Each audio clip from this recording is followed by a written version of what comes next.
1 year after his disappearance, colleagues of Burundian journalist Jean Bigirimana gathered for a ceremony in his honor.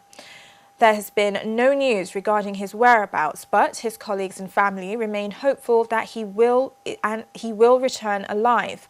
His wife has called on the Burundian justice system to continue their investigation, which she says appears to have halted.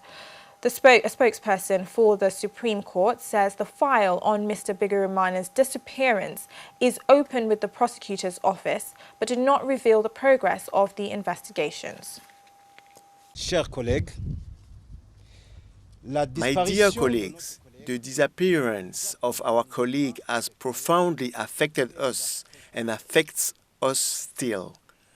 I salute your courage because despite this sadness, you have continued to inform the public. We have filed a complaint against X before the justice because until now, we have not had a shred of information that confirms whether he is dead or not. For now, we treat it as though he has disappeared. Jean, come back to us quickly. We still need you. The job is still here. Your chair is still waiting for you. Burundi's ruling youth party, the Imbonerakure, on Saturday demonstrated in the capital, Bujumbura.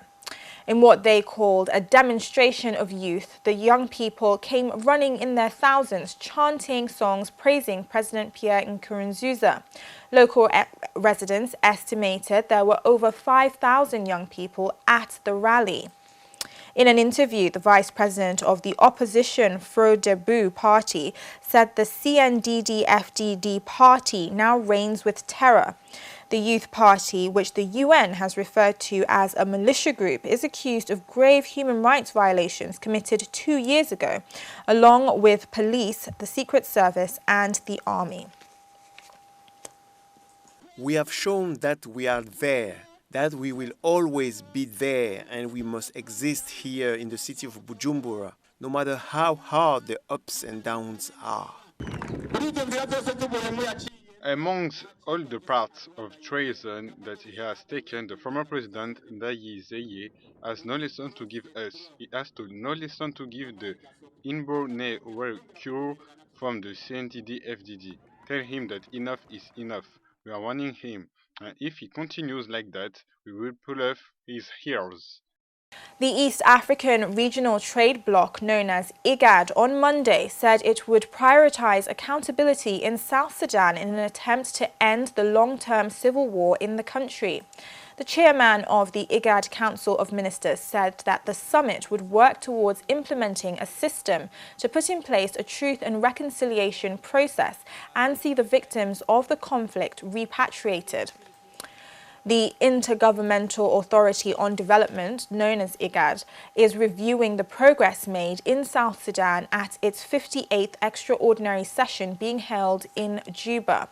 The bloc is expected to come up with measures to restore the permanent ceasefire, return the full implementation of the peace agreement, and develop a revised and realistic timeline and implementation schedule towards democratic elections at the end of the transition period for South Sudan.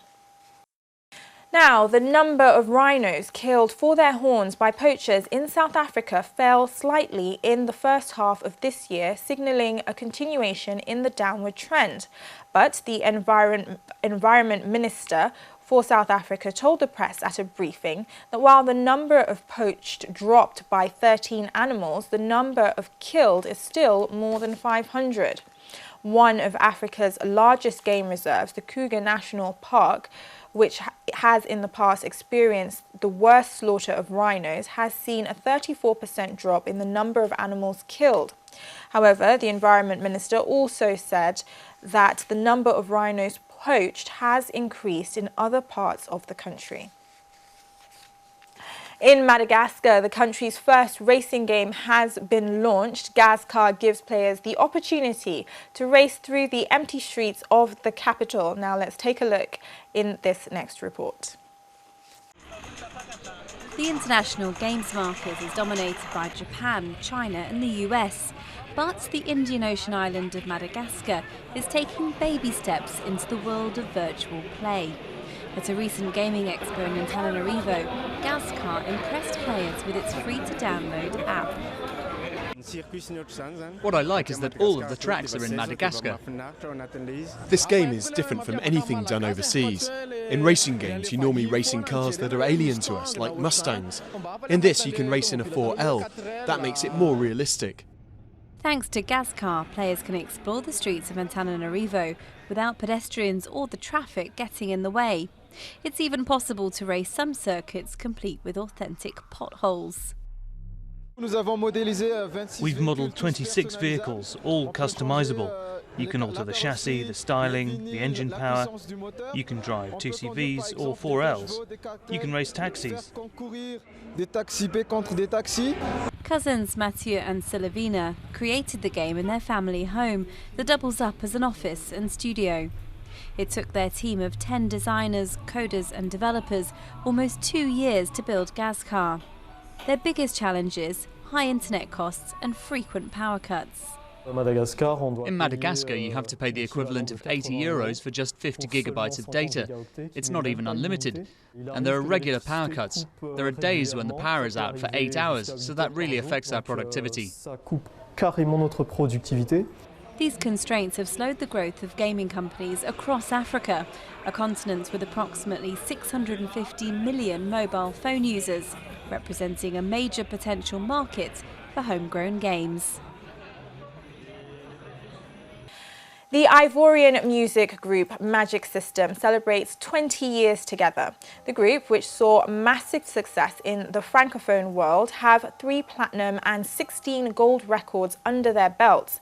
The quartet from Abidjan are celebrating the group's 20th anniversary with an African tour and an autobiography. Lead singer Al Salfo shares what makes their music resonate with listeners. 20 years for us, as I said, means 20 years of fraternity, friendship, sharing, but also memories here. It's 20 years with many memories, many moments of emotion, happy as well as unhappy. So it's really 20 years that brings everything together. Because we want to give people hope.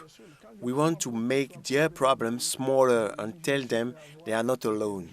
When I consider my own story like Premier Gaou, I tell the story of how I was deceived, which I sing about. I know a lot of people who were overwhelmed with a problem, thinking she's cheated on me. But then Asalfo just told us we are not alone. So that's the goal of the Zulu, to be able to make light of the situation, to get the message across. That works well. Our message gets across better than those of politicians because we had humor to it. The 2017 Francophone Games kicked off in Ivory Coast on Friday. Held every 4 years in the year following the Summer Olympic Games, the event provides an opportunity for young people from French-speaking countries to gather for sporting and cultural competitions. On Sunday, Canada's Shelley Doucet won gold in the women's marathon in 2 hours, 51 minutes and 14 seconds. And the Armenian team has also had a successful start. It's in freestyle wrestling, claiming 5 medals, including gold in the 70 kilo weight class, as well as 2 silver and a bronze earlier today.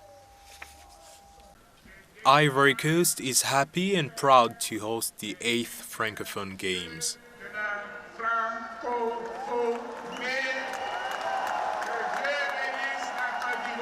We must all realize the advantages of this group of 56 countries who share a common language. French becomes the link between 275 million people of different race, religions and cultures.